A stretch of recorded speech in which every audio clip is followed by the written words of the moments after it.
I'm gonna try and do this without starting a flame war, because today we're gonna tackle one of the most controversial topics in feminism: sex, rape, and consent. Let's start off with the ominous 1 in 5 statistic. Apparently, 1 in 5 women will be raped in universities in the US. Now, this sounds extremely frightening. A 20% chance of getting raped. If I was a woman hearing that, I'd probably hesitate to get a college education. And with this statistic, I'd want to know what I should do to minimize my chances. Right? I'd go online and search up stuff about rape, and what's the first thing that's gonna turn on? A horde of these feminists more or less saying that basically a woman can do whatever the hell she wants, and anybody who offers any sort of security measures is a rape apologist. Now, don't get me wrong, nobody should be blaming a victim, and anybody should have the freedom to do whatever they want.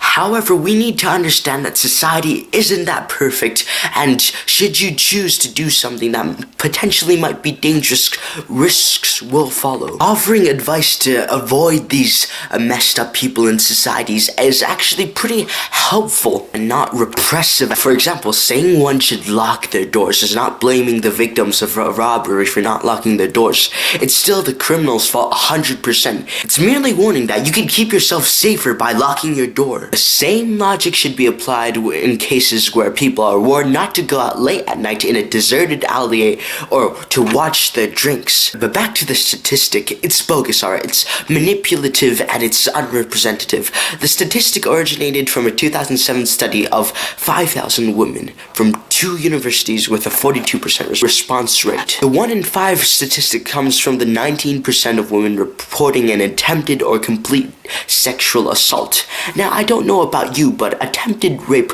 while it's still horrible, is not actually rape. Now, the problem with quantifying rape is what is defined as rape. Nowadays, feminists will define almost anything from attempted kissing or drunken sexual acts. Now, there is a lot of debate on whether taking advantage of a girl while drunk is rape, and a lot of people's emotional replies will flare up. This, of course, is different from drugging a girl and raping her. That's obviously rape, right?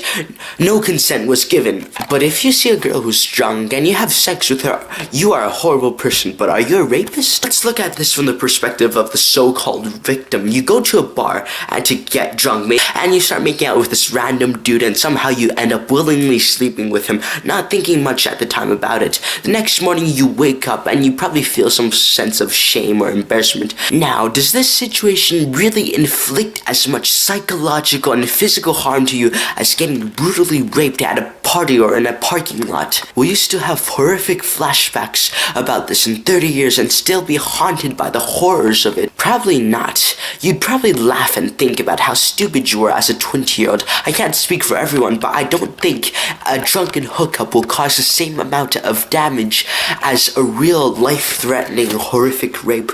As in, classifying it as so would discredit the plight of women who are actually taken advantage and violated without their permission.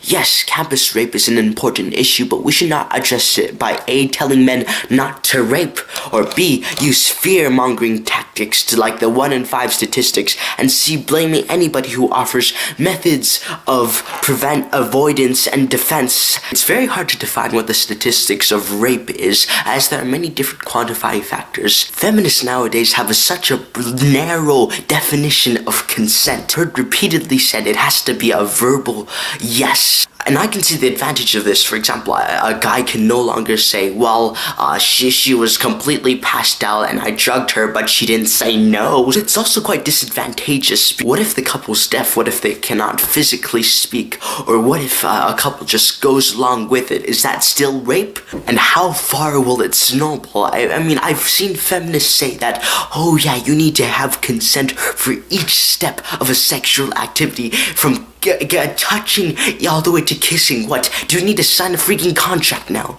Consent is very important, but there are many ways which consent can be given. Sometimes consent is implied. I mean, if a woman were to wake her husband of 17 years up with a blowjob, would that mean that she's a rapist? And this statistic, while it's still probably really bad, it's no cause for fear every time a woman steps out of her house. It's a very likely probability that if you take in all of these other factors, the statistic would be drastically lower.